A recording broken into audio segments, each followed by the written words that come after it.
हर किसी की मदद करना ही असली खुशी होती है। लोग सिर्फ इस प्रिंसेस की तारीफ क्यों करते हैं? मुझे सबसे ज्यादा ताकत चाहिए। ये लो बेटा, अल्लाह सबके लिए रहमदिल होता है। शुक्रिया शहजादी।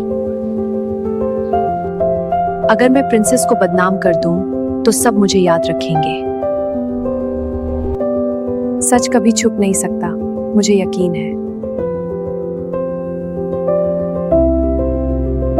हमने गलत सोचा था, प्रिंसेस नूर ही सच में अच्छी है। अगर मैं प्रिंसेस को बदनाम कर दूं, तो सब मुझे याद रखेंगे।